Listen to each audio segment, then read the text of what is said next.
தேவன் மகிழ்வடைகிறார், நானும் சந்தோஷப்படுகிறேன். தொடர்ந்து நாம் பார்த்து கொண்டிருக்கிறோம், நம்முடைய வாழ்க்கையில ஒரு மாற்றம் காணப்பட வேண்டும், ஒரு மாற்றம் உண்டாக வேண்டும். இல்லாவிட்டால் நாம் வேதத்தை ஏந்தி என்ன செய்ய, ஆராதனைக்கு போய் என்ன செய்ய, கடவுளுடைய பிள்ளைகள் என்று சொல்லியும் அதில் எந்த பிரயோசனமும் இருக்காது. அன்பானவர்களே, ஆகவே நம்முடைய வாழ்க்கையில் ஒரு மாற்றம் வர வேண்டும். வேதவசனம் அங்கே சொல்லுகிறது, அது வெறுமையாய் திரும்புவதில்லை. ஆகவே ஆண்டவர் நம்மை உருவாக்குகிறார், உருமாற்றுகிறார். எனவே நாம் உருவாக்கப்பட வேண்டும் என்றால் தேவனுடைய வார்த்தையாகிய வித்தினால் உருவாக்கப்பட வேண்டும். தேவனுடைய வித்து தான் ஒரு மனிதனை தேவ பிள்ளையாக மாற்றுகிறது. எனவே அவருடைய வித்து இல்லாமல் யாரும் மாற முடியாது. 2 வித்து இருக்கிறது, ஒன்று பிசாசுடைய வித்து, இன்னொன்று தேவனுடைய வித்து. இப்ப யாரெல்லாம் தேவனுடைய வித்தை கொண்டிருக்கிறார்களோ அவர்களே தேவனுடைய பிள்ளைகள். இன்னைக்கு நாம் நினைக்கலாம், வேதத்தை நாம் வாசித்தாலும், ஆலயத்துக்கு போனாலும், தேவ ஜனங்கள் என்று சொன்னாலும், பிசாசானவனுடைய வார்த்தைக்கு செவி கொடுக்கிற போதனைகளும் உண்டு. கள்ள போதனை இருக்கிறது, சாத்தானுடைய வார்த்தை இருக்கிறது. நல்ல நிலத்தில் கோதுமை விதைக்கப்பட்ட இடத்திலே, அதே இடத்துல பிசாசும் என்ன செய்கிறான்? அதே இடத்துல பிசாசும் அவன் தன்னுடைய விதையை விதைக்கிறான். அந்த விதை களையாகும், தேவன் விதைத்த விதை கோதுமையாகும். ஆகவே பிரியமான தேவச்சனமே, நாம் தேவனுடைய வசனத்தினாலே பிறந்திருக்க வேண்டும். தேவனுடைய வசனத்தை நாம் சத்தியத்தினாலே நாம் பிறந்திருக்க வேண்டும். இல்லாவிட்டால் நாம் தேவனுடைய பிள்ளைகள் என்று சொல்ல முடியாது. ஒரு வசனத்தை நீங்கள் வாசிக்கலாம். யாக்கோப்பின் நிருபம் 1வது அதிகாரம் 18வது வசனம். யாக்கோப்பு 1:18. அவர் சித்தம் கொண்டு தம்முடைய சிருஷ்டிகளில் நாம் முதற் பலனான ஆவதற்கு நம்மை சத்திய வசனத்தினாலே ஜனிப்பித்தார். ஆமென், ஆமென். அப்ப நீங்கள் பார்க்கின்ற பொழுது அங்கே சொல்லப்படுது ஜெனிப்பித்தார், சத்திய வசனத்தினாலே ஜெனிப்பித்தார். அவர் சத்தியத்தினாலே ஜெனிப்பிக்கிறார். சத்தியம் இல்லாவிட்டால் நீங்கள் ஒருபோதும் தேவனுடைய ஜனங்களாய் இருக்க முடியாது.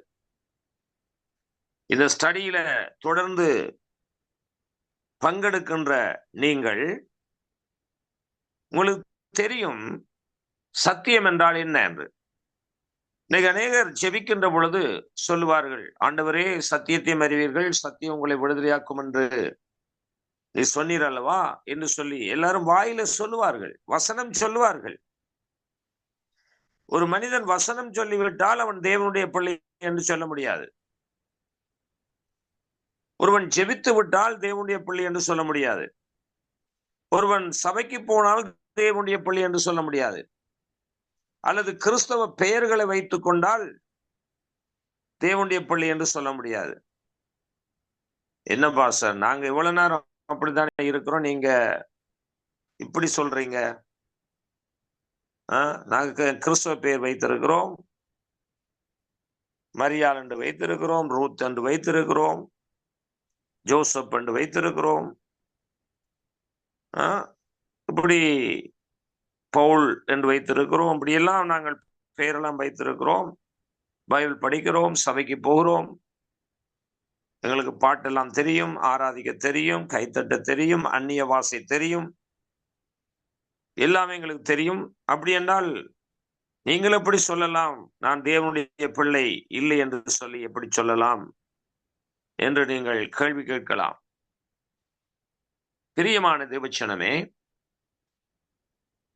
தேவனுடைய பிள்ளை என்று எப்படி கண்டுபிடிப்பது? அதைத்தான் நீங்கள் பார்க்க வேண்டும். தேவனுடைய பிள்ளை என்றால் யார்? தேவனுடைய வித்து இருக்க வேண்டும். தேவனுடைய வித்து இல்லாதவன் எப்படி தேவனுடைய பிள்ளை என்று சொல்லலாம்? தேவனுடைய வித்து என்பது என்ன? அதான் நம்மை உருவாக்குகின்ற சத்தியம், உருமாற்றுகின்ற சத்தியம். தொடர்ந்து நாம் இந்த வேத பாடத்திலே கற்றுக்கொண்டு வருகின்றோமே,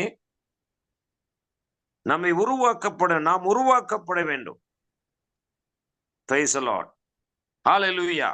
ஆகவே நாம் உருவாக்கப்பட வேண்டும் என்றால் சத்தியம் உங்களுக்குள்ளே வர வேண்டும். சத்தியம் உங்களுடைய உள்ளத்திலே வந்தால்தான் விடுதலை பெற முடியும். சத்தியம் இல்லாமல் ஒருவனும் விடுதலையாக முடியாது. ஆகவே இப்பொழுது வாசித்த வசனத்தை மறுபடியும் நான் வாசிக்கின்றேன்.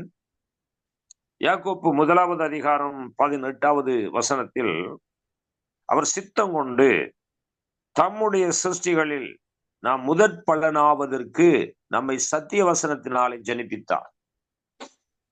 ஜனிப்பித்தார் என்றால் என்ன அர்த்தம்? பிறப்பித்தார் அல்லது பெற்றெடுத்தார். ஜனிப்பித்தார் என்பதற்கு சரியான அர்த்தம் பெற்றெடுத்தார். அப்ப நீங்கள் தேவனால் பெறப்பட்டிருக்க வேண்டும், பெற்றெடுக்கப்பட்டிருக்க வேண்டும், தேவனால் பிறந்திருக்க வேண்டும். தேவனால் பிறப்பது என்பது என்ன? ஒரு மனிதன் எப்படி பிறக்கிறான்? ஒரு புருஷனுடைய வித்தினாலே, மாமிச இரத்தத்தினாலே, புருஷனுடைய சித்தத்தினாலே பிறக்கிறான். ஆனால் தேவனுடைய பிறப்பு அப்படி அல்ல. வாசிக்கலாம். யோவான் சுவிசேஷம் 1வது அதிகாரம் 12ஆம் வசனத்தை வாசிங்கள். அவருடைய நாமத்தின் மேல் விசுவாசம் உள்ளவர்களாய் அவரை ஏற்றுக்கொண்டவர்கள் எத்தனை பேர்களோ அத்தனை பேர்களும் தேவனுடைய பிள்ளைகளாகும்படி அவர்களுக்கு அதிகாரம் கொடுத்தார். தொடர்ந்து, அவர்கள் இரத்தத்தினாலாவது மாம்ச சித்தத்தினாலாவது புருஷனுடைய சித்தத்தினாலாவது பிறவாமல் தேவனாலே பிறந்தவர்கள். எந்த சித்தத்துல பிறக்க இல்லையா? புருஷ சித்தத்தினால். அப்ப நீங்கள் அந்த புருஷ சித்தத்துல மாமிச வித்துல தான் எல்லாரும் பிறந்தோம். அப்படித்தான் எல்லாரும் பிறந்தோம். இந்த உலகத்துல எல்லாரும் புருஷனுடைய வித்தினால் மனுஷனுடைய சித்தத்தினால் தான் பிறந்தது. ஆனால் இந்த பிறப்பு மாற்றம் அடைய வேண்டும். எப்படி மாறுகிறது? இன்னைக்கு எல்லாருமே வசனத்தை மேலோட்டமாய் கவனிக்கிறார்கள். அந்த வசனத்துக்குள்ள ஜீவன் இருக்கிறது என்று நாம் கவனிக்க வேண்டும். பிரியமானவர்களே, வசனம் வாசிக்கலாம், பேசலாம், பிரசங்கம் கேட்கலாம். அதனால் ஒரு மனிதன் விடுவிக்கப்பட முடியாது. அங்கே என்ன பார்க்கிறோம்? நாம் விசுவாசத்தினால் தேவனுடைய பிள்ளைகள் என்று சொல்லுகிறோம். அதனுடைய ஆழமான அர்த்தம் என்ன தெரியுமா? சும்மா இயேசுவே என்று கூப்பிட்டு விட்டால் மட்டும் போதாது. இயேசுவே என்று கூப்பிட்டால் மட்டும் போதாது. பிரியமான தேவசனமே, இதைத்தான் நாமும் கூட இப்படி நாம் பார்க்கிறோம். யாக்கோப்பு நிருபத்துல. ஸ்தோத்திரம். Thank you Jesus. வாசிக்கலாம் யாக்கோப்பு நிருபம். இப்ப இன்னைக்கு நிறைய பேர் விசுவாசிக்கிறோம் என்று சொல்லுகிறார்கள். அந்த விசுவாசம் செயலிலே காட்டப்பட வேண்டும். இல்லாவிட்டால் அதுக்கு பெயர் விசுவாசம் இல்லை. நீங்கள் தேவனுடைய வார்த்தையை விசுவாசித்தால் அந்த தேவனை விசுவாசிக்கிறோம் என்றால் நீங்கள் வாயில மட்டும் சொல்வதில்லை. இன்னைக்கு எல்லாரும் வாயில வடை சுடுறதுல தான் இருக்கிறார்கள். பாட்டு, ஜெபம், சத்தம், இன்னும் எல்லாமே வாய்தான். வாயில. ஆனால் வாயில சொல்றது வாழ்க்கையில இருக்காவிட்டால், நீங்கள் வாயிலே சொன்னது எந்த விதத்திலும் அது அங்கீகரிக்கப்படாது. வாசிக்கலாம். யாக்கோப்பு நிருபம் 2வது அதிகாரம் 19வது வசனம். தேவன் ஒருவர் ஒன்றிற்கு விசுவாசிக்கிறாய், அப்படி செய்கிறது நல்லதுதான். பிசாசுகளும் விசுவாசித்து நடுங்குகின்றன. பாருங்கள், தேவன் ஒருவர் உண்டென்று விசுவாசிக்கிறாய், அப்படி செய்கிறது நல்லதுதான். நீங்க செய்யறது நல்லதுதான். ஆனா நீங்க மட்டுமா தேவனை விசுவாசிக்கிறீர்கள்? பிசாசுகளும் விசுவாசித்து நடுங்குகின்றன. அப்ப நீங்க கவனிங்க, பிசாசு விசுவாசிக்கிறது மாத்திரமல்ல, நடுங்குகின்றது. நீங்கள் விசுவாசிக்கிறீர்கள், நடுங்குகின்றீர்களா? பிசாசு விசுவாசிக்குது. அப்ப நீங்க மட்டும்தான் விசுவாசியா? பிசாசு விசுவாசிதான். எங்களை விட நல்ல விசுவாசி பிசாசு. எப்படி நல்ல விசுவாசி என்று சொல்ல முடியும்? நம்ம விட நல்ல விசுவாசி பிசாசு. விசுவாசிக்கிறது மட்டுமல்ல, பிசாசு நடுங்குகின்றது. 20வது வசனம், வீணான மனுஷனே, கிரிகள் இல்லாத விசுவாசம் செத்ததென்று நீ அறிய வேண்டாமோ? அப்ப சத்தியம் என்றால் என்ன? வசனத்தோடு கிரியை நடப்பிக்கப்பட வேண்டும். அதுதான் சத்தியம். இல்லாவிட்டால் அது வெறும் வார்த்தை, வெறும் வசனம். உதாரணத்துக்கு, வீட்டிலே இருக்கிற அம்மாவோ அப்பாவோ தன்னுடைய பிள்ளையின் இடத்துல கொஞ்சம் தண்ணீர் எடுத்து கொண்டு வா என்று சொல்லுகின்ற பொழுது, அந்த பிள்ளை தண்ணீரை கொண்டு வந்து தர வேண்டும். அப்படி தண்ணீரை அந்த பிள்ளை கொண்டு வந்து தரவில்லை என்றால் அந்த வார்த்தை வெறும் வார்த்தையே. அப்ப அந்த வார்த்தை கிரியை செய்யப்படவில்லை, அந்த வார்த்தையில கிரியை இல்லை, அது செயல்படவில்லை. இதுக்கு பெயர் என்ன? இதுக்கு பெயர் என்ன? வீணான வார்த்தை அல்லது வெறும் வார்த்தை.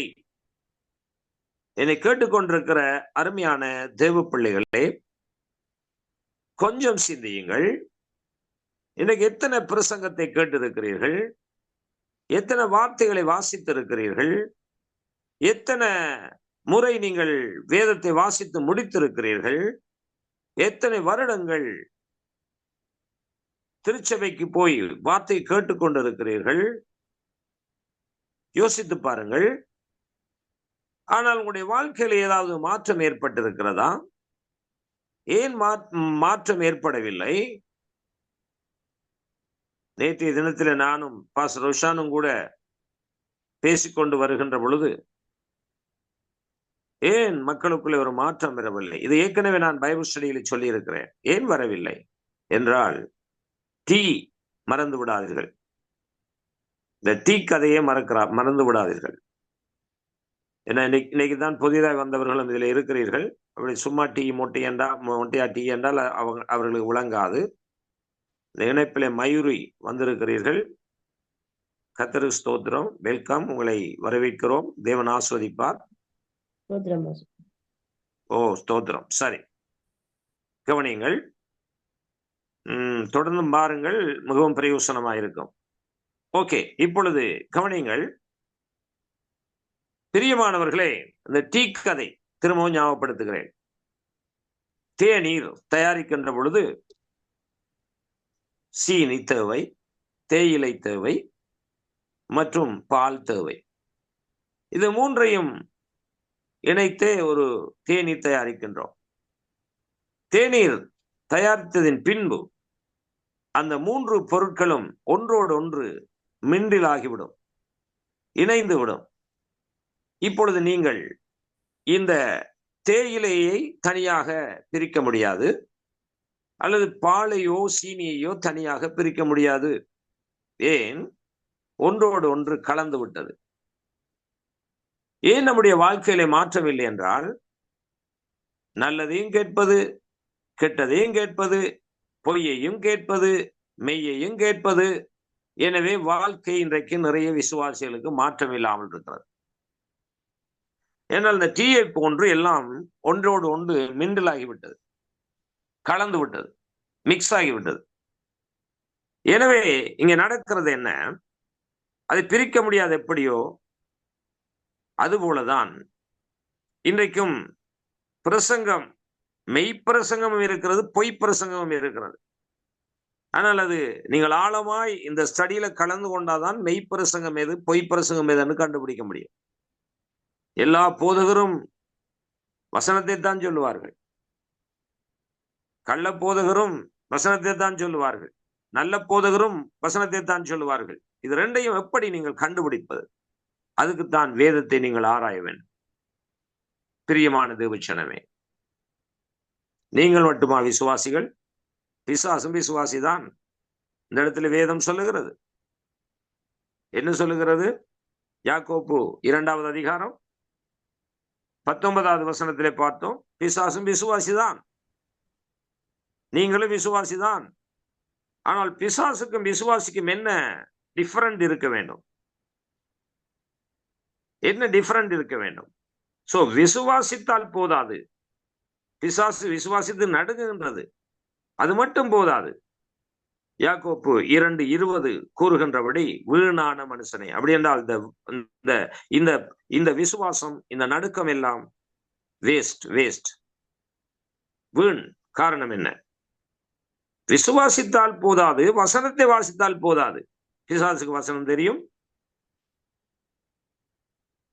ஆனால் பிசாசுக்கு என்ன தெரியாது தெரியுமா? கீழ்ப்படிய தெரியாது, வசனத்தின்படி வாழ தெரியாது. அதுபோலதான் இன்றைய விசுவாசிகள், இன்றைய திருச்சபை சமூகங்கள். விசுவாசிக்க தெரியும், வசனம் தெரியும், எல்லாம் தெரியும், ஆனால் அந்த விசுவாசத்தை கிரியையிலே நடப்பிக்க தெரியாது. வாசிக்கலாம் யாக்கோப்பு 3:21.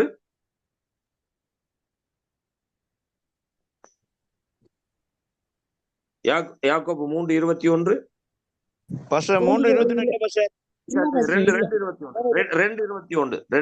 நம்முடைய பிதாவாகிய ஆபிரகாம் தன் குமாரன் ஈசாக்கை பலிபீடத்தின் மேல் செலுத்தின போது கிரியைகளினாலே அல்லவோ நீதிமானாக்கப்பட்டான்.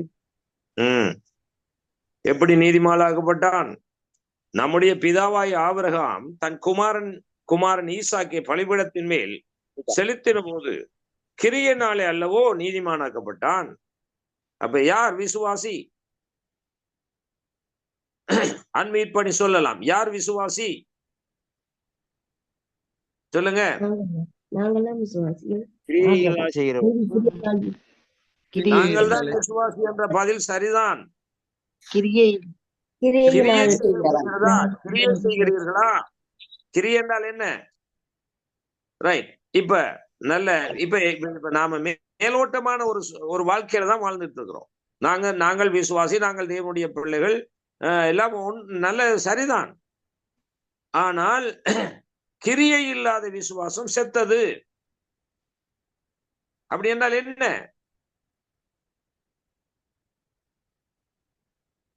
என்ன கிரியை இல்லாத விசுவாசம்? அன்பாய் இருக்கும்படி வேதம் சொல்லுகிறது. அன்பு இருக்கிறதா? பொய் சொல்ல வேண்டாம் என்று வேதம் சொல்ல பொய் இல்லாமல் இருக்கிறதா? இச்சிக்க வேண்டாம் என்று வேதம் சொல்லுகிற இச்சை இல்லாமல் இருக்கிறதா? ஒரு கணத்தில் அடித்தால் மறுகணத்தை திருப்பிக் கொடு என்று சொல்லப்பட்டிருக்கிறது. அப்படி திருப்பி கொடுக்கிறீர்களா? யோசித்து பாருங்க. வைராக்கியம் கூடாது என்று சொல்லப்பட்டிருக்கு, வைராக்கியம் இருக்கிறதா? கசப்பு வேண்டாம் என்று சொல்லப்பட்டிருக்கு, கசப்பு இருக்கிறதா? பிறனுக்கு உதவி செய்ய சொல்லப்பட்டிருக்கிறது, பிறனுக்கு உதவி செய்கிறீர்களா? காணிக்க விஷயத்திலோ, தசமபாகங்கள விஷயத்திலோ, ஏழை எளியோருக்கு கொடுக்கின்ற விஷயத்திலோ, அல்லது ஜெபிக்கின்ற விஷயத்திலோ யோசித்து பாருங்கள். இன்னும் 2 மாதத்துல உங்களுக்கு வாக்குத்தத்தங்கள் மூடமுடியாக குவிய போகிறது. சும்மா சாதாரணமா இல்ல, அள்ளி அள்ளி எல்லாம் பேக்ல பை நிறைய எடுக்க போறீங்க. வாக்குத்தத்தங்கள் புது வருஷத்துல அந்த பாஸ்டர் தருவார், இந்த பாஸ்டர் தருவார். அந்த காலண்டர்ல வாக்குத்தத்தம் குவியும், இந்த காலண்டர்ல வாக்குத்தத்தம் குவியும். கிட்டத்தட்ட 10, 2, 3 காலண்டர்கள் அந்த சபை இந்த சபை எல்லா சபையும் சேர்த்து கொண்டு வந்து தந்திருக்கும். ஆனால் அது வெறும் வார்த்தையாகவே இருக்கும். அதுல எந்த கிரியம் இருக்காது. அதை இன்னொரு பகுதியை பார்த்தால் உங்களுக்கு ஏற்றபடி உங்களுக்கு தேவையான வசனங்கள் உள்ளடக்கப்பட்டிருக்கும். நோகாத வசனங்கள், வலிக்காத வசனங்கள்.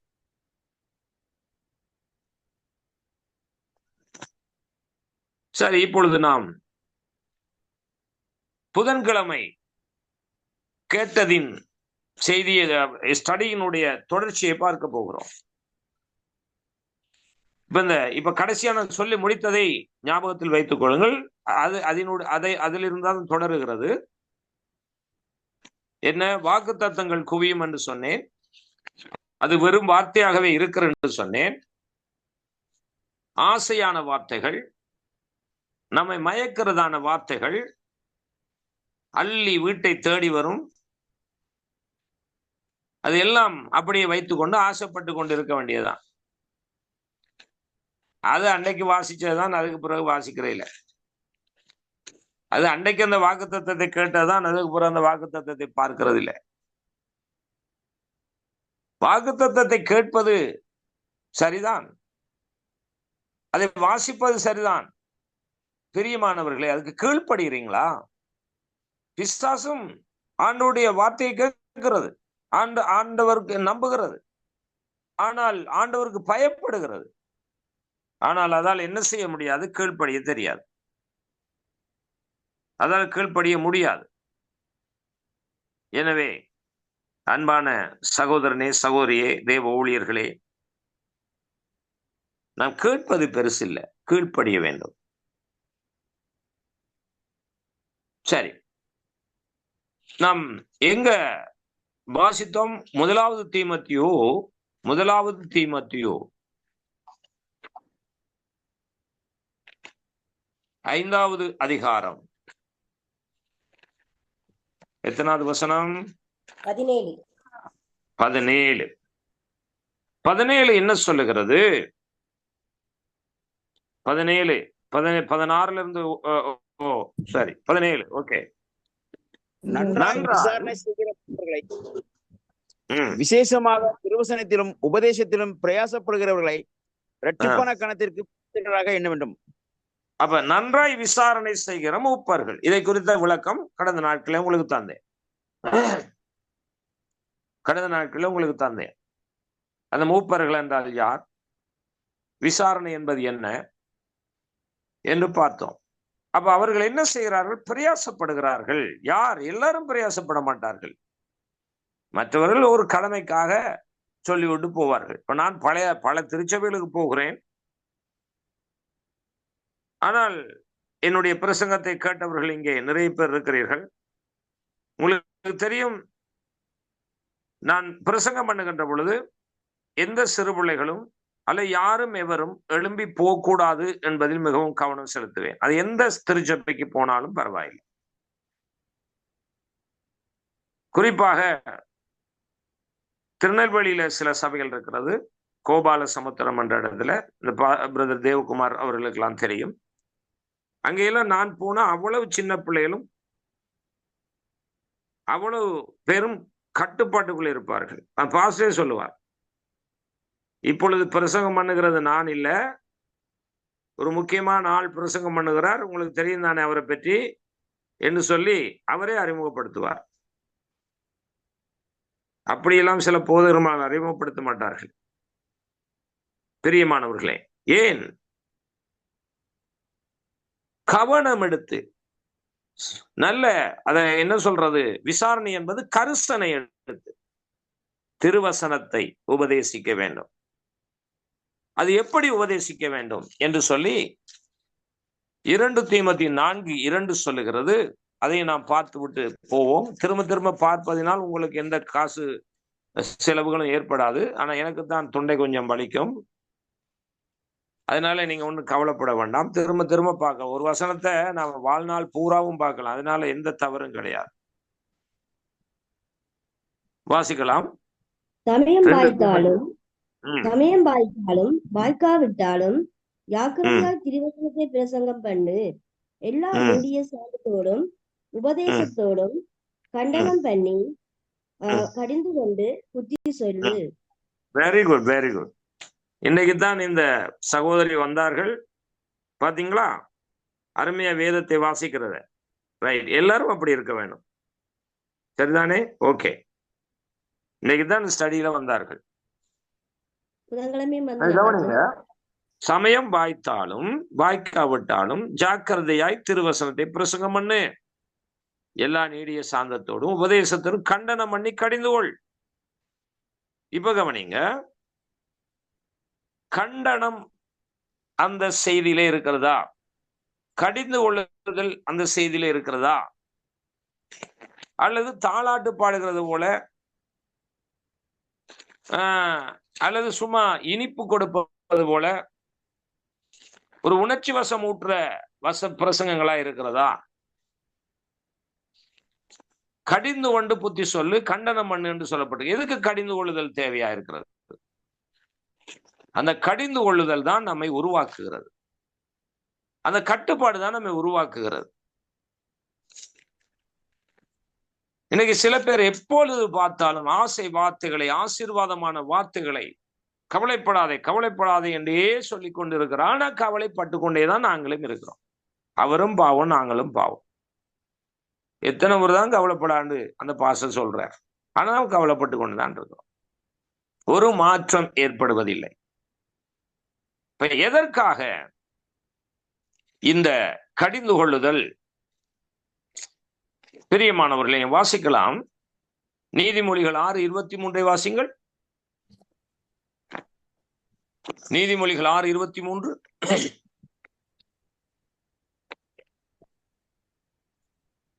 கட்டளையே விளக்கு, வேதமே வெளிச்சம், போதக சிற்றையே ஜீவவழி.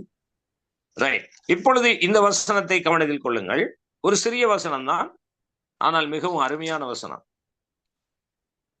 கட்டளையே விளக்கு, போதக சிற்றையே ஜீவவழி. அப்ப தேவனுடைய கட்டளை, இந்த சத்தியம்தான் நம்மை வழிகாட்டுகின்ற விளக்கு, வெளிச்சம். இந்த சத்தியம் இல்லை என்றால் நாம் சரியான வழியிலே போக முடியாது. வசனம் வேற, சத்தியம் வேற. இதை தவறாய் புரிந்து கொள்ளார்கள். அதாவது பைபிள் ஸ்டடியில தொடர்ந்து இருக்கிறவர்களுக்கும் உங்களுக்கு தெரியும். நான் ஒரு இதுல ஒரு போதகர் ஐக்கியத்துல போதகர் கூட்டத்துல இதை பிரசங்கம் பண்ணினேன். ஒரு போதகருக்கு விளங்கவே இல்லை. இவர் பொய் சொல்றாரு, இவர் தவறாய் போதிக்கிறார் என்று மற்றவரிடத்துல அவர் கூறிவிட்டார். சத்தியம், அதாவது வசனம் வேறு சத்தியம் வேறுன்னு சொன்னேன். அவருக்கு அது புரியல. அவருக்கு தெரிந்தது வசனம் தான் சத்தியம் நினைக்கிறார். ஆனா அப்படித்தான் வசனம் மேலோட்டமாய் சொல்லுகிறது. யோவான் 17 பாத்தீங்களா, உங்களுடைய வசனமே சத்தியம் என்று இருக்கு. அந்த வசனத்தை அவர் சுட்டி காட்டி பாருங்க, வசனம் தான் சத்தியம் என்று சொல்லுது, ஆனா இவர் பொய்யை போதிக்கிறார் என்று அங்க தவறாக சொல்லிவிட்டா. ஏன்னா அவளுக்கு அந்த பாஸ்டருக்கே விளக்கம் அவ்வளவுதான். வசனம் சத்தியமாக மாற வேண்டும். வசனம் வெறும் வார்த்தையா இருக்கக்கூடாது. இப்படி நான் உங்களுக்கு சொன்னேனே, ஒரு தாயோ தகப்பனோ தன்னுடைய பிள்ளையை கூப்பிட்டு இந்த தண்ணீர் கொஞ்சம் கொண்டு வாருங்கள் என்று கொண்டு வா என்று சொல்லுகின்ற பொழுது அந்த பிள்ளை இந்த தண்ணீரை கொண்டு வராவிட்டால் அது உயிர் இல்லாத வார்த்தை, வெறும் வார்த்தை. ஆனால் அந்த பிள்ளை தண்ணீரை கொண்டு வந்தால்தான் அங்க உயிருள்ள வார்த்தை. அதுதான் சத்தியம், அதான் உண்மை, அதான் உண்மை. சத்தியம் என்பது உண்மை. இப்ப உங்களுக்கு புரிகிறதா? வசனம் கிரியை இல்லாமல் இருந்தால் அது வெறும் வார்த்தை, அது சத்தியம் இல்லை. ஒரு வசனத்தை நீங்கள் கேட்கும் போது அதுல கிரியையை நீங்கள் செய்தால்தான் அது சத்தியமாக மாறுகிறது. அது இப்படி சொல்லலாம், ரேமா லோகோஸ் என்ற வார்த்தை இருக்கிறது. இந்த ரேமா என்ற வார்த்தை தான் வெளிச்சம் உண்டாக கடவுது என்று சொன்னார், வெளிச்சம் உண்டாயிற்று. கவனிக்கிறீங்களா? லாசருவே வெளியே வா என்று சொன்னார், மரித்து போனவன் உயிரோடு வெளியே வந்தான். இப்ப இதுதான் சத்தியம், இதுதான் ரேமா. இந்த வார்த்தைக்கு பேர் தான் சத்தியம். இது கொஞ்சம் ஹையர் ஸ்டடியா இருக்கும், அதாவது இது கொஞ்சம் உயர்கல்வியா இருக்கும். அதனால சில பேருக்கு உங்களுக்கு புரிந்து கொள்ளாம இருக்கலாம். தொடர்ந்து நீங்கள் வேத பாடத்துக்கு வருவீர்கள் என்றால் உங்களுக்கு தெரியும்.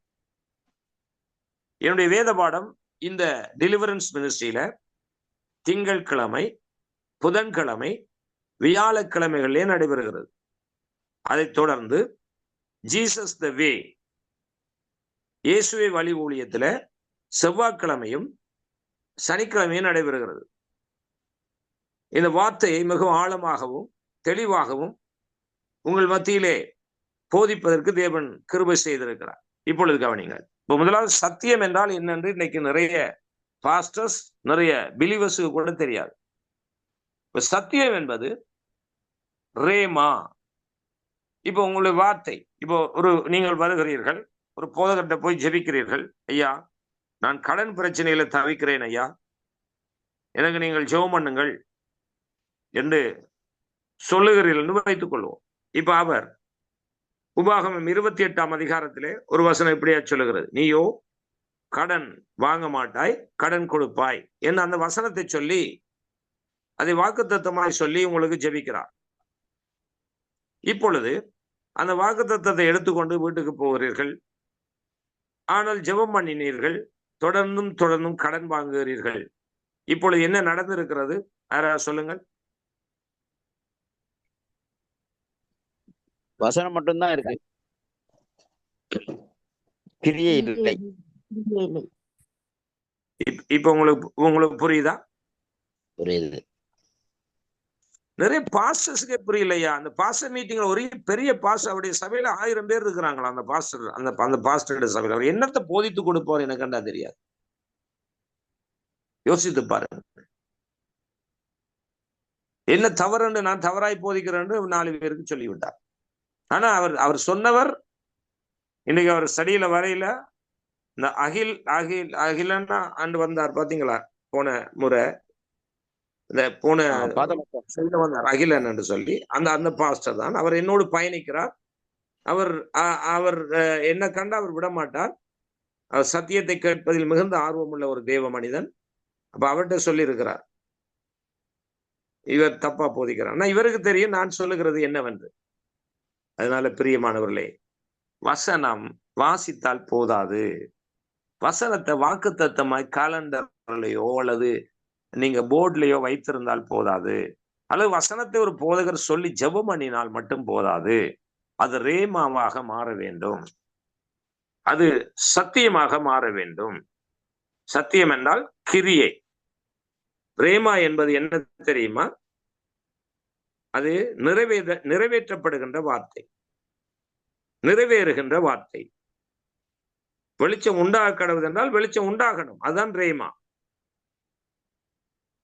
அப்ப உங்களுடைய வாழ்க்கையில நீங்கள் வசனம் உங்களுடைய வாழ்க்கையில நிறைவேற்றப்படாவிட்டால் அது வெறும் வார்த்தையே.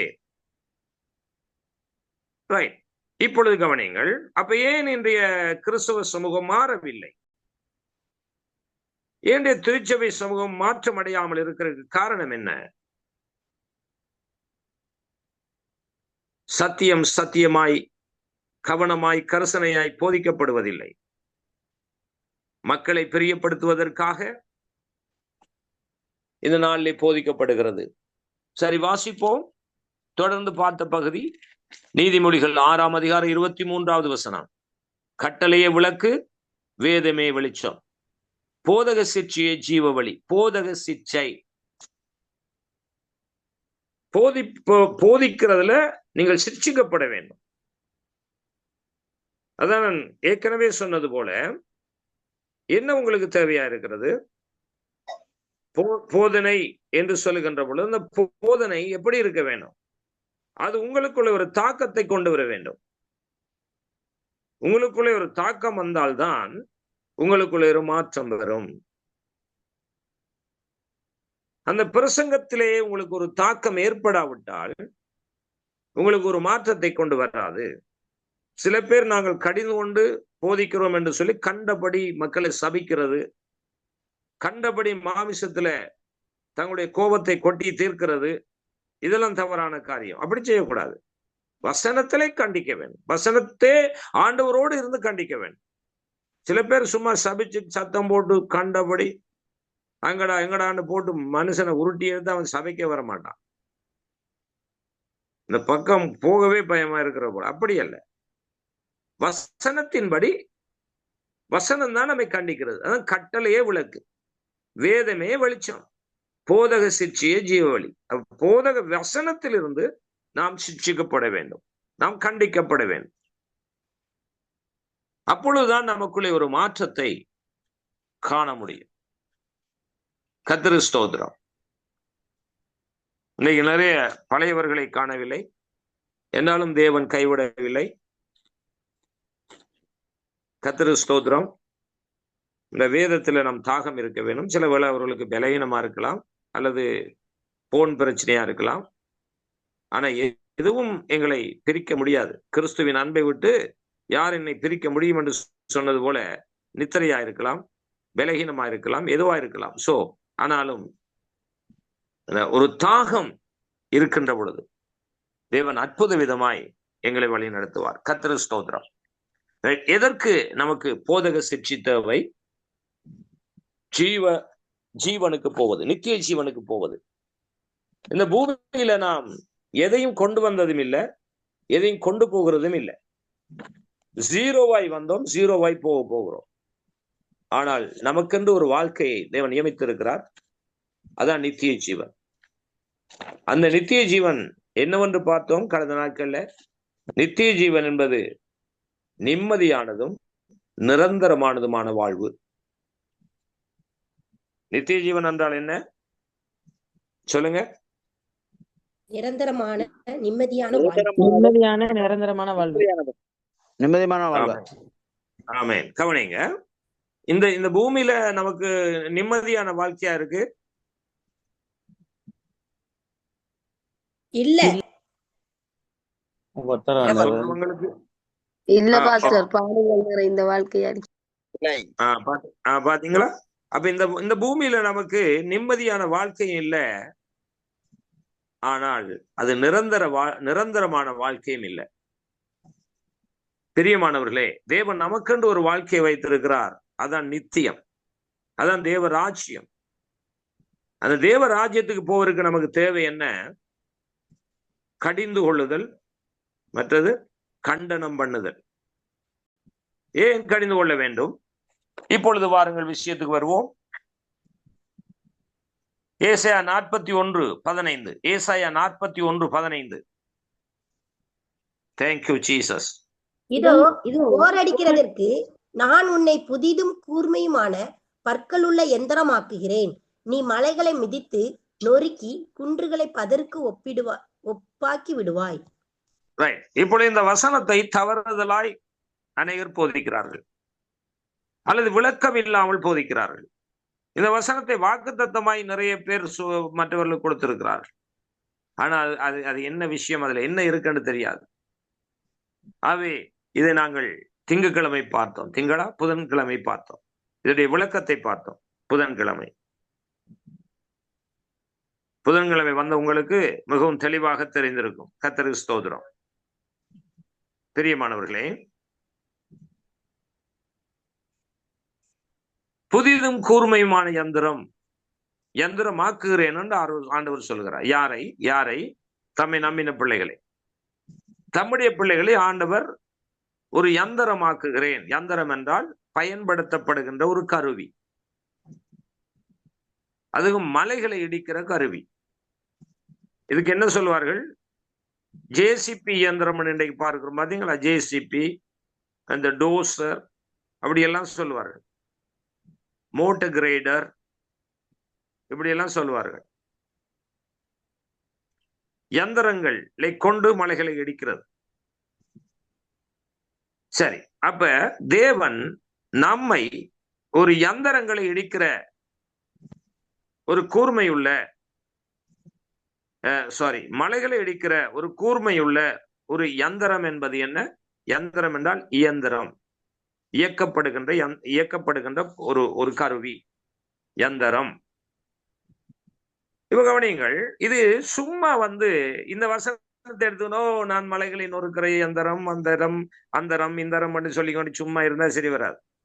அருமையான சாந்தி சிஸ்டர் அருமையா பாடுறாங்க. நல்லா பாடுறீங்க சிஸ்டர். கர்த்தருக்கு ஸ்தோத்திரம். மலைகள் எல்லாம் வழிகளாக்குவார். சூப்பர், அருமையான பாட்டு. ஆனா அது பாட்டு மட்டும் படித்தால் மட்டும் போதாது, அல்லது அந்த வசனத்தை கேட்டால் மட்டும் போதாது. சோ நீங்கள் உருவாக்கப்பட வேண்டும். ஆமென். இதற்கு போன முறை பார்த்தோம் இல்லையா? ஒரு மண்வெட்டி அல்லது ஒரு உழவு கலப்பை, இது ஒரு விவசாயினுடைய கைக்கு வருவதற்கு முன்பு இந்த மண்வெட்டி அல்லது இந்த கலப்பை எங்கே இருந்தது என்று சொன்னால், அது மண்ணுக்குள்ளே இரும்பாய் கிடந்தது. அந்த இரும்பாய் இருந்த ஒன்றுக்கு இரும்பாய் இருக்கின்ற பொழுது ஒன்றுக்கும் அது உதவாது. அதனால ஒன்றுமே நீங்கள் செய்ய முடியாது. அந்த மண்வெட்டியாலேயோ கத்தியாலேயோ அது அது அது அந்த இரும்பை மொட்டையான அந்த அந்த அழுக்கு நிறைந்த அந்த இரும்பை கொண்டு வந்து, அந்த மண்கள் நிறைந்த அந்த இரும்பை கொண்டு வந்து நீங்கள் ஒரு ஒரு ஒரு பழத்தையோ அல்லது ஒரு மரக்கறிகளையோ காய்கறிகளையோ வெட்ட முடியாது. அதனால் எதுக்கும் அது பயன்படாது. அதுபோல மண்வெட்டி இரும்பா இருக்கின்ற பொழுது மண்ணை கொத்த முடியாது, மண்ணை கிளற முடியாது. ஏன்? அது ஒன்றுக்கும் உதவாத பாத்திரம், அது ஒன்றுக்கும் உதவாது, அது எந்த பயனும் அற்றது.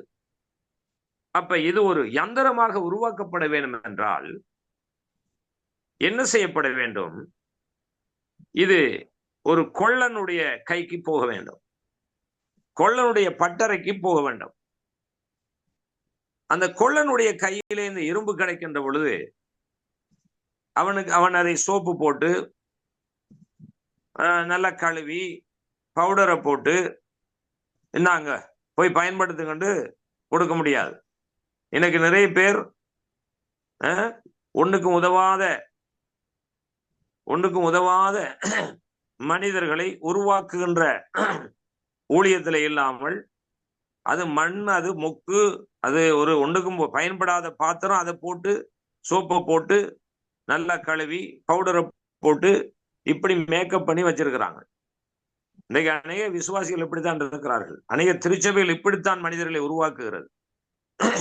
சோப்பு போட்டு பவுடர் போட்டு உருவாக்குகிறது. அப்படி அல்ல. உண்மையாய் ஒரு யந்திரம் உருவாக்கப்பட வேண்டும் என்றால் அது நெருப்புக்கு போக வேண்டும், அக்கினிக்கு போக வேண்டும். அக்கினிக்கு போகாவிட்டால் ஒருபோதும் அது பயன்படுகின்ற ஒரு ஆயுதமாக மாற முடியாது. ஆகவே அக்கினிக்கு போக வேண்டியது அவசியமா இருக்கிறது. இன்னைக்கு அக்கினி தானே யாருக்கும் விருப்பம் இல்லை. இந்த மாதிரியான போதனைகள் யாருக்கும் விருப்பம் இல்லை. அந்த சபைக்கு நிறைய பேர் போறது இல்லை, குவியறாங்க பாருங்க. சினிமா தியேட்டர்ல குவியறது போல இந்த திருப்பதி கோயில்ல, இலங்கையில கதிர்காமத்துல மடு கோயில்ல, வேளாங்கண்ணி கோயில்ல குவியற போல குவியறாங்க. ஆனா ஒரு மாற்றம் இருக்கிறதா? சத்தம் இருக்கிறது, சத்தியம் இருக்கிறதா? வல்லமை இருக்கிறது, வாழ்க்கையில ஒரு சேஞ்ச் இருக்கிறதா? யோசித்து பாருங்க. ஒண்ணுமில்லை. கடைசி நேரத்துல தான் கவலைப்பட போகிறார்கள்.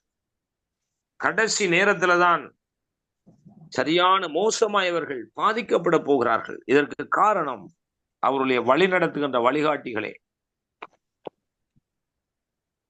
வாசியுங்கள்.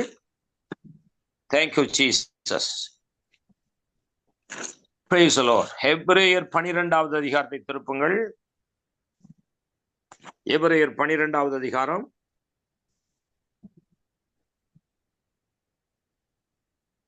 6வது வசனம், அதாவது 12ஆம் அதிகாரம் 6வது வசனம் வாசியுங்கள். கர்த்தர் எவனிடத்தில் அன்பு கூறுகிறாரோ அவனை அவர் சிட்சித்து தாம் சேர்த்துக் கொள்கிற எந்த மகனையும் தண்டிக்கிறார். ஆமா அம்மா அம்மா தாயே கொஞ்சம் பொறுங்கம்மா. 12ஆம் அதிகாரம் 16வது வசனத்தை வாசிங்கம்மா. ஓகே, இப்போ வாசிங்க. ஒருவன் 14. வேசிக்கல்லனாகவும் ஒருவேளை போஜனத்துக்காக தன் சிரேஷ்டபுத்திர பாகத்தை விற்று போட்ட ஏசாயாவை போல சீர்கெட்டவனாகவும் இராதபடிக்கும் எச்சரிக்கையாயிருங்கள். ரைட். இங்கே சொல்லப்படுகிறது, ஒருவனும் வேசிக்கல்லனாகவும் ஒருவேளை போஜனத்துக்காக தன் சிரேஷ்ட புத்திர பாகத்தை விற்று போட்ட ஏசாவை போல சீர்கெட்டவனாகவும் இராதபடிக்கு எச்சரிக்கையாயிருங்கள். இங்க ஏசாவை உங்களுக்கு தெரியுமா? உங்கள் ஊர்லயா இருக்கிறார் அவர்? ஏசாவை கேட்கிறீங்களா? யார் இந்த ஏசா? யாக்கோப்பினுடைய ஈசாக்குடைய மூத்த மகன். ஈசாக்குடைய மூத்த மகன், 2வது மகன் யாக்கோப்பு. இந்த ஏசா என்ன செய்தார் என்று தெரியுமா? அவன் வேட்டைக்காரனா இருந்தான். காட்டுக்குள்ளே போய் வேட்டையாடி களைத்து போய் வார நேரம் இந்த யாக்கோப்பு கூழ் காய்ச்சி வச்சிருந்தார், பயிற்றங்கூழ் காய்ச்சி வச்சிருந்தார். அந்த கூழை இவன் பார்த்த போது சரியான சந்தோஷமா போயிட்டு, ஆஹா, தம்பிட்ட கேட்டு அவன் கொடுக்க மாட்டான். யாக்கோப்பு லேசான ஆள் இல்லை, கேட்டிருப்பார், கொடுக்க மாட்டான். அவன் என்ன செய்தான்? அவன் சரியான தந்திரக்காரன். யாக்கோப்பு லேசான ஆள் இல்லை. அவன் என்ன செய்தான்? சரி, நான் தாரன், கூழ் தாரன், ஆனா ஒரு கண்டிஷன், ஒரு நிபந்தனை. சிரேஷ்ட புத்திர பாகம் என்பது மூத்த பிள்ளைக்கு இஸ்ரவேல் தேசத்திலே கொடுக்கப்படுகிறது. அப்படி என்றால் சிரேஷ்ட புத்திர பாகம் என்று சொன்னால் அவர்களுக்கு இரட்டிப்பான பங்கு கொடுப்பது. அடுத்த பிள்ளைக்கு ஒரு பங்கு தான், 2வது பிள்ளைக்கு ஒரு பங்கு தான், மூத்த பிள்ளைக்கு இரட்டிப்பான பங்கு கொடுப்பது. அதான் சிரேஷ்ட புத்திர பாகம். சிரேஷ்ட புத்திர பாகம், அதுக்கு சிரேஷ்ட என்றது சிரேஷ்ட புத்திர பாகம்னு சொல்லலாம். கவனிங்க. இப்ப யாக்கோப்பு கேட்கிறார், சரி, நான் தாரன், பயிற்றங்கூழ் தருகிறேன், ஆனால் இந்த சிரேஷ்ட புத்திர பாகத்தை நீ எனக்கு தர வேண்டும். இப்ப ஏசா சொல்றார், நானே சாக போறேன், இந்த சிரேஷ்ட புத்திர பாகத்தை வைத்து நான் என்ன செய்யறது? இந்த சிரேஷ்ட புத்திர பாகத்தை நான் வச்சுக்கொண்டு என்ன செய்யறது? சரி, நான் உனக்கு தருகிறேன், நீ எனக்கு கூளைத்தா என்று இந்த சிரேஷ்ட புத்திர பாகத்தை எந்த பெரிய ஒரு பாகம், எந்த பெரிய மேன்மை, எந்த பெரிய முக்கியத்துவம் என்று அறியாமல் இவன் சிம்பிளா சாதாரண ஒரு கூழுக்காக இந்த புத்திர பாகத்தை விற்றான் என்று சொல்லப்பட்டது. விற்பனதானே, கூழுக்காக வித்துட்டான். சரி, 17வது வசனம் வாசியுங்கள். எபிரேயர் 12:17. ஏனென்றால் பிற்பாடு அவன் ஆசீர்வாதத்தை சுதந்திரித்துக் கொள்ள விரும்பியும் ஆகாதவன் என்று தள்ளப்பட்டதை அறிவீர்கள். அவன் கண்ணீர் விட்டு கவலையோடு தேடியும் மனமாறுதலை காணாமற் போனான். பாத்தீங்களா? அதனால தான் என்னை கேட்டுக்கொண்டிருக்கிறவர்களே, சும்மா ஏதோ பைபிள் படிக்கிறோம், சும்மா ஆலயத்துக்கு போகிறோம், சும்மா அப்படி அவங்க சோப்பு போடுறாங்க, தடவுறாங்க, பவுடர் போடுறாங்க என்றதுக்காக திரள் கூட்டம் ஓடிக்கொண்டிருக்கிறது. ஆனா சத்தியம் பேசுற இடத்துல கொஞ்சம் பேர் தான் இருக்கிறார்கள். சத்தியம் பாருங்க, இப்ப நாம ஒரு 21 பேர் தான் வந்திருக்கிறோம். சில இடத்துல எல்லாம் பாருங்க, அப்படி குவிவாங்க, 100 பேருக்கு மேல இருப்பார்கள். அவர் ஆசை வார்த்தையை சொல்லுவார், போட்டு உருட்டு பெரட்ட சொல்லுவார். மகளே, கண்ணீரோடு வந்திருக்கிற மகளே, பச்சை சாரி உடுத்திருக்கிற மகளே, சோப்பு ஷர்ட் போட்டிருக்கிற மகனே, கர்த்தர் உன்னை பார்த்துதான் சொல்லுற, கண்ணீர் வடிக்கிறார். உனக்காக இரவும் பகலும் அவர் தூங்காமல் இருக்கிறார். நீ யோசிக்காத, அப்படி இப்படின்னு சும்மா ஆசை வார்த்தைகளை சொல்லி அவர்களை மடையர்கள் ஆக்கி நித்தியத்தை இழந்து போக வைக்கிறார்கள். ஒரு விசுவாசி உருவாக்கப்பட வேண்டும், ஒரு ஊழியன் உருவாக்கப்பட வேண்டும். உருவாக்கப்படாவிட்டால் அது பயன்படுத்தப்பட முடியாது. ஒன்றுக்கும் உதவாத நான் ஒன்றுக்கும் உதவாதவன், நாம் ஒன்றுக்கும் உதவாதவர்கள், மண்ணுக்குள்ள ஒன்றுக்கும் உதவாதபடி கிடந்த நம்மை தேவன் தூக்கி கொண்டு வந்திருக்கிறார். எதற்கு கொண்டு வந்தார்? அப்படியே பயன்படுத்தவா? இல்லை, நெருப்புக்கு போட வேண்டும். முதலாவது நெருப்புக்கு போட வேண்டும், அக்கினிக்கு போட வேண்டும். அக்கினிக்கு போட்டு நல்லா அந்த அந்த இரும்பு சூடாக்கப்பட்டு அந்த கொள்ளனுடைய கையில சம்மட்டியால் அடிபட வேண்டும், அடித்து நொறுக்க வேண்டும், நிமித்த வேண்டும். இதுக்கு பிறகுதான் ஒரு பயனுள்ள பாத்திரமாக, அநேகருக்கு பயன்படுத்துகிற ஒரு மண்வெட்டியாக, உழவு இயந்திரமாக, கத்தியாக, ஏனைய கருவிகளாக மாற்றமடைகிறது அந்த இரும்பு. இதைத்தான் ஏசாயா 41:15 பார்த்தோம். இன்னைக்கு இதற்கு கூட சரியான விளக்கம் கொடுக்க தெரியாமல் சும்மா ஏதோ ஒரு வார்த்தைகள், பயப்படாத, அங்கடா இங்கடான்னு சொல்லி அவளை உசுப்பேத்தி சரியான சத்தியத்தை சொல்லிக் கொடுக்காம, இதனால் விளைவுகள் என்ன நடக்கும்? இன்னைக்கு எல்லாரும் சந்தோஷமா தான் இருப்பார்கள். ஆனால் எபிரேயர் 12வது அதிகாரத்துல பார்த்தோமே, 16, 17 பார்த்தோமே, என்ன நடந்தது? அவன் அவன் திரும்ப அழுதான். ஐயோ, சும்மா அற்பமான இந்த கூழுக்காக நான் விற்று போட்டேனே, இனி என்ன செய்யறது? முடியாது. இனி அதை திருப்பி வாங்க முடியாது. அதனால தேவன் நமக்கு அப்பா பிதாவை என்று கூப்பிடுகிற புத்திர சுவிகாரத்தின் ஆவியை தந்திருக்கிறார். அந்த ஆவியை அணைத்து விடாதீர்கள், இழந்து போகாதீர்கள். நம்மை நாம் ஏமாற்றிக் கொள்ளக்கூடாது. நான் எல்லாவற்றிலும் சரியாத்தான் இருக்கிறேன், மற்றவர்கள் தான் தவறு, மற்றவர்கள் தான் பிழை என்று சொல்லி அப்படி போகக்கூடாது. நம்மை நித்தமும் உருவாக்கப்பட ஒப்பு கொடுக்க வேண்டும். பிரச்சனைகள், துன்பங்கள், வேதனைகள், கஷ்டங்கள் வருகின்ற பொழுது தேவனை மறுதலிக்க கூடாது, அவிசுவாசப்படக்கூடாது. நம்மை உருவாக்குவதற்காக தேவன் சில காரியங்களை அனுமதித்திருக்கிறார். நமக்கு இருக்கிற அந்த போராட்டங்கள், துன்பங்கள், துயரங்கள், ஒருவேளை எங்களுக்கு அது இன்னைக்கு பாதகமாக சாத்தான் கொடுத்தாலும் தேவன் எங்களுக்கு சாதகமாக மாற்ற வல்லவராக இருக்கிறார். எத்தனை பேர் விசுவாசிக்கிறீங்க? ஆமென். ஆமென். பிரியமானவர்களே, ஆகவே நீங்கள் வசனத்தை மட்டும் பிடித்துக் கொள்ளுங்கள், சத்தியத்தை மட்டும் பிடித்துக் கொள்ளுங்கள், சத்தியத்தினால் உருவாக்கப்படுங்கள்.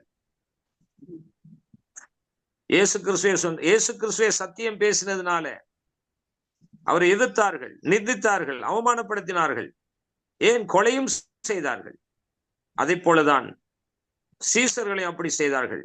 இன்னைக்கும் சத்தியம் பேசுகிற நீங்களா இருந்தால், நானா இருந்தால், எங்களுக்கு நிறைய எதிர்ப்புகள் வரும். எங்களை விரும்புகிறவர்களை விட பகைக்கிறவர்கள் அதிகரிப்பார்கள், எதிரிகள் ஏராளமாய் கூடுவார்கள். ஆனாலும் சத்தியம் சத்தியம்தான். இந்த உலகத்தில் நமக்கு பாடுகள் உண்டு, கஷ்டங்கள் உண்டு, போராட்டங்கள் உண்டு, துன்பங்கள் உண்டு, அவமானங்கள் உண்டு, நிந்தைகள் உண்டு. ஆனால் பிரியமானவர்களே, பிடித்துக் கொள்ளுங்கள். எதை பிடித்துக் கொள்ளுங்கள்? சத்தியத்தை பிடித்துக் கொள்ளுங்கள். சத்தியபரன் இயேசுவை பிடித்துக் கொள்ளுங்கள்.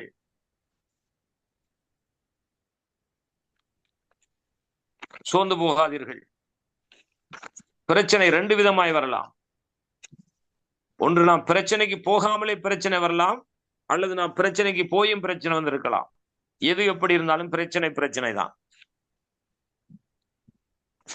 தேவன் அதை அனுமதிக்கிறார் என்றால் நம்மை உருவாக்க அவர் விரும்புகிறார். யோபு சொன்னாரே, நான் சோதிக்கப்பட்ட பின்பு பொன்னாக விளங்குவேன். சோதிக்கப்படுகின்ற பொழுது முறுமுறுக்க வேண்டாம், அவிசுவாசப்பட வேண்டாம், தவறான முடிவுகளை எடுக்க வேண்டாம், தவறான வழிகளிலே பயணிக்க வேண்டாம். பிரியமானவர்களே, ஒருவேளை நமக்கு கஷ்டம் இருக்கும்.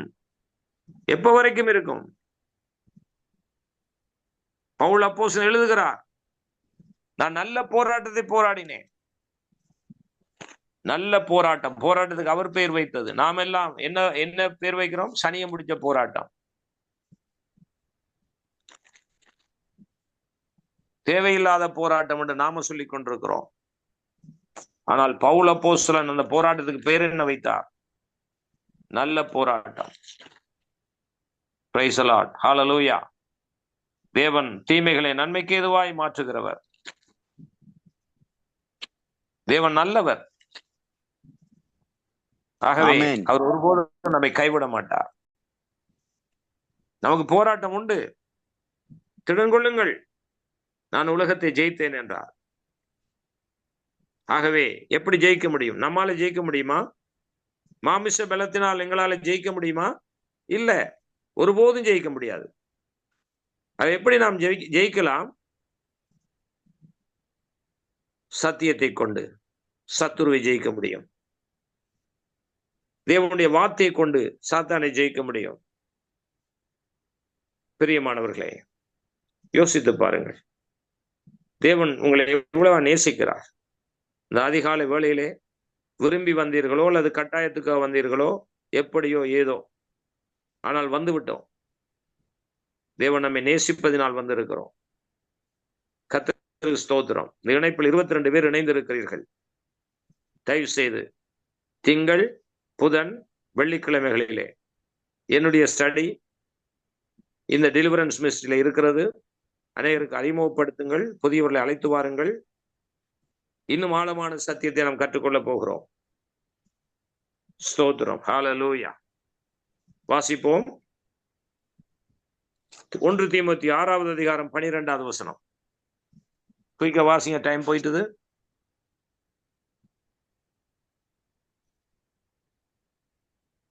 விசுவாசத்தின் நல்ல போராட்டத்தை போராடு, நித்திய ஜீவனை பற்றிக்கொள். அதற்காகவே நீ அழைக்கப்பட்டாய். அநேக சாட்சிகளுக்கு முன்பாக நல்ல அறிக்கை பண்ணினவனுமாய் இருக்கிறாய். கவனிங்க, இந்த வசனத்தை நீங்கள் முழுமையுமாய் வீட்டுல தியானிங்கள். விசுவாசத்தின் நல்ல போராட்டத்தை போராடு. போராட்டம் என்றால் என்ன? நமக்கு வருகின்ற போராட்டம், இது நல்ல போராட்டம், எல்லாம் நன்மைக்கே. சரி, இதை நான் உங்களுக்கு அசைன்மெண்டாக தருகிறேன். 1 தீமோத்தேயு 6ஆம் அதிகாரம் 12ஆம் வசனம் அசைன்மெண்ட். அடுத்து நாம் எப்ப சந்திப்போம்? திங்கட்கிழமை சந்திக்க போகிறோம். இதுக்கான அசைன்மெண்ட்டை கொண்டு வாருங்கள். அதுக்காக வராவிட்டுறாங்க. நீங்க சொல்லலாம், சொல்லுவது நல்லது. சொல்லாவிட்டாலும் பரவாயில்ல, வாருங்கள். கர்த்தருக்கு ஸ்தோத்திரம். போராட்டத்தை போராடு. நாம் ஒரு போராளிகள். நல்லா கவனிக்கணும். நமக்கு நம்ம யாரோட போராடணும்? சத்துருவோட போராடணும். யார் சத்துரு? பிசாசு.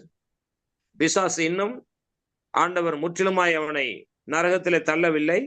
அவன் இந்த பூமியில இருக்கிறான். குறிப்பா சபையில இருக்கிறான். கடந்த நாட்களை பார்த்தோம். கோதுமையோடு களைகள் விதைக்கப்பட்டிருக்கிறது. ரெண்டும் ஒன்றாகவே வளருகிறது. சபையிலே ரெண்டும் இருக்கிறது. கள்ள போதனையும் இருக்கிறது, நல்ல போதனையும் இருக்கு. எப்படி கண்டுபிடிப்பீர்கள்? வேதத்தை ஆராய்ந்து பாருங்கள். தொடர்ந்து வேத ஆராய்ச்சிக்கு இந்த வேத பாடத்துக்கு வாருங்கள்.